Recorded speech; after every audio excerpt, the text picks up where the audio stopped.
Hello and welcome 1000 PS fans for the test ride of the new Harley-Davidson touring bikes with the new engines and the new CVO models here in Seattle, USA.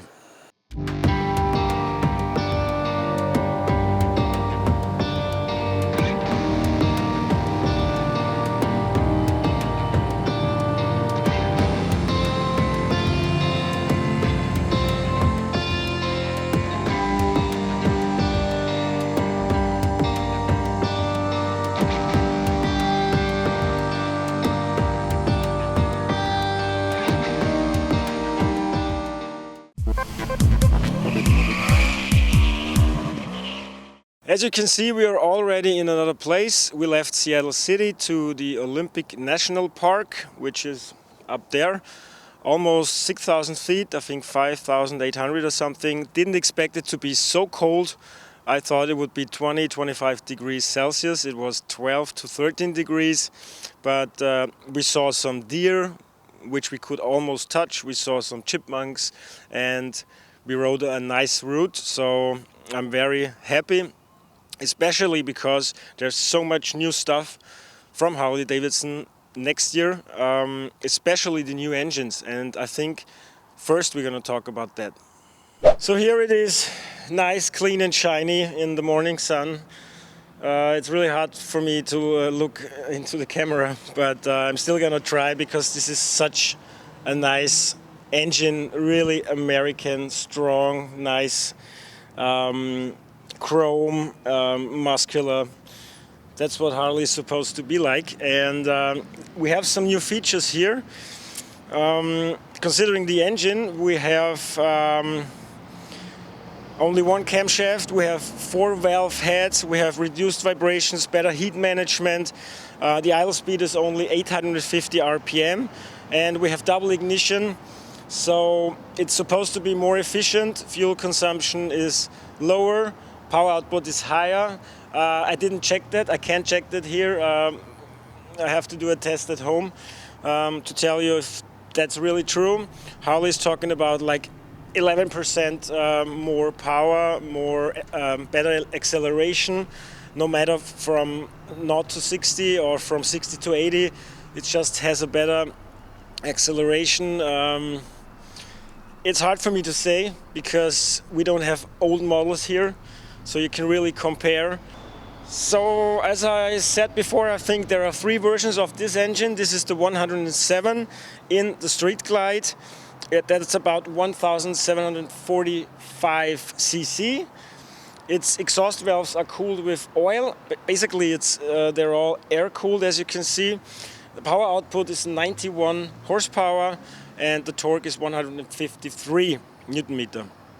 This engine powers the Street Glide, Road Glide Classic, Road Glide Special, Road King Classic, and also the Freewheeler, which was very fun to ride yesterday.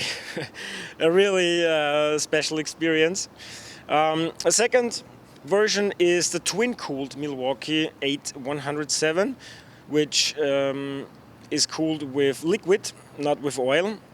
And it powers the Ultra Limited Low, and the Tri-Glide Ultra, the second 3-wheeler from Harley-Davidson. And the third version is the finest one, of course, and the most powerful. It's the twin-cooled Milwaukee 114 cubic inch, which is 1,868 cc. It's also cooled by liquid, and it powers the CVO Limited, CVO Street Glide. Basically the finest bikes that leave the Harley-Davidson factory. And we could also ride some yesterday and today, which is, really special for me because they're quite expensive. A maximum power output of the 114 is 102 horsepower and the torque is 166, which is really a lot. More power always sounds good, more displacement too, but Harley, as I mentioned, talked about less vibrations and better heat management and whatever. You have the exhaust is just more inside, more closer to the engine, and the catalytic converter is more to the back, was moved to the back, so your legs don't have so much heat. and I was afraid, okay, they're gonna make it too soft, too civilized, but that's not the case.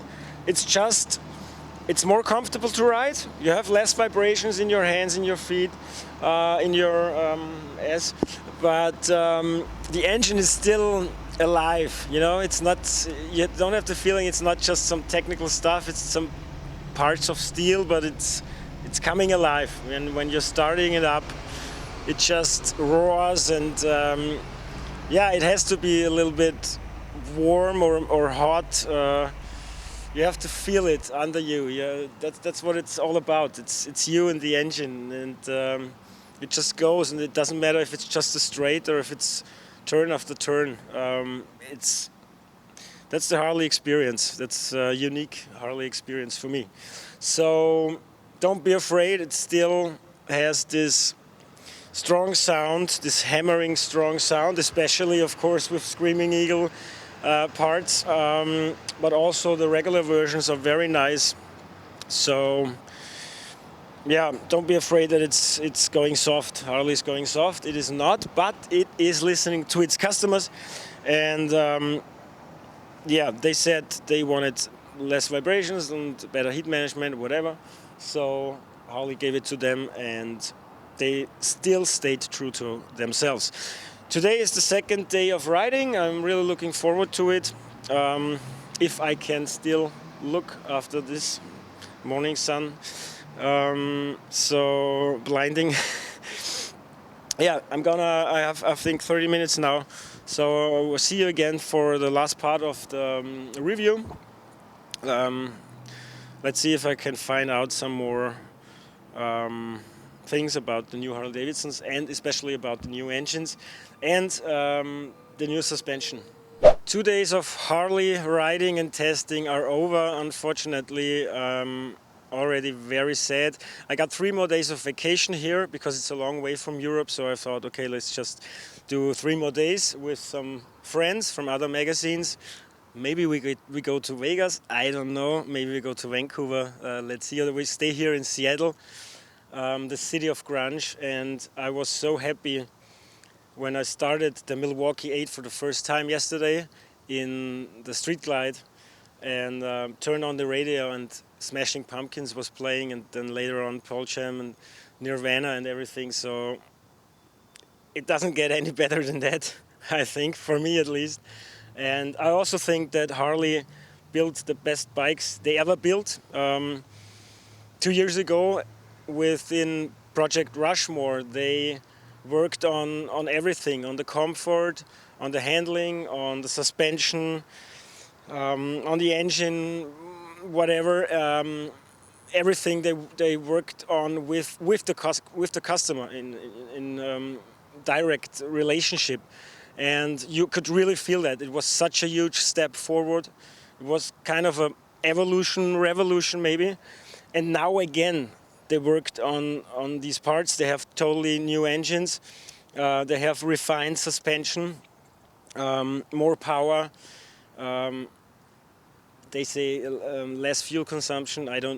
As I said, I can't tell you, honestly. But what I know is they're really good rides. And we had one part of the street to lunch, which was really, bad tarmac, with a lot of steps in the tarmac, if you can say it like that, and a lot of holes. And yeah, I could really see what the suspension is like, because years ago, I must admit, it was quite difficult with Harley-Davidson to ride fast and to ride on bad tarmac, and now it's just not a bad feeling anymore. You feel confident. You can go fast if you want to. You don't have to. I mean, they are meant for, let's say, relaxed riding pleasure, not for going fast. But in Europe, we like to go fast usually, and we are allowed to go a little bit faster than the US. So we do it, and because we're bikers. And the Harleys can take that. They really can take that, and you can be fast, and you can be faster than someone with maybe a sports bike who's not so experienced, who's not so confident, because it has advanced so much in the last years. It's incredible. It's really incredible. And I also love the new engines. They have a good sound. I mean, I'm curious if they sound like that in Europe. I don't know yet, because we have Euro 4 compliance. I don't know, we will see. And a lot of bikes have, Screaming Eagles exhausts and everything. And heavy breathers, or what they are called. So I don't know if the sound from a bike without any changes, without any accessories, is the same. But we will see. I don't know yet. If that's the case, you can still put on some exhaust. I think if you buy a Harley, you gotta buy accessories. You gotta have something unique. You put on some special handles, some special levers, some chrome parts, whatever you like, and you have your own unique Harley. Doesn't take that much. I mean, it takes quite some money to buy one, but it's worth it to me. For me, it's worth it. It was a great experience to ride finally a Harley in the US, in Seattle. Perfect city for me. We did a lot of freeway. That's the classic American riding for me, just going straight on the freeway up and down. Then we had some part with kind of stop and go traffic, very slow. Of course, it became hot. The engine became just hot. They did some changes here to get rid of some of the heat. But it's still there, of course, if you go slow. That's a thing they will never be able to change, I guess. Except when you ride electric engines, but we don't want it. Not in the next century, something. But yeah, you can feel Harley is doing a lot of work, a lot of engineering to make the riding experience more comfortable, more confident, and still keep their soul. Keep the engine working, the engine alive. You can feel that, but you have so much less vibrations in the handles, on your feet, and everywhere. It's pure pleasure. I think they want to get rid of all the, annoying stuff when riding, and they're doing a very good job for me. I mean, if I look around here, we have about 30, maybe 40 bikes there. And I would take each and every one of them. No matter what you give me, I would take it, and I would be very, very happy. Especially the tangerine one I was talking about earlier. Yeah, that's it. That's my resume. I hope it wasn't the last time I'm here riding Harleys. Definitely not the last time in the US. I'm here every year, every second year. I love it. It's a great country. I don't think you have to make it great again. It is great. So yeah, okay. Before we get political, I ask you for giving me a thumbs up. Even if my English is sometimes kind of rusty. Then subscribe our channel and leave a comment. Please leave a comment. No, don't hate. You can be critical, but please don't hate. I'm too happy now. Thanks a lot, and see you next time.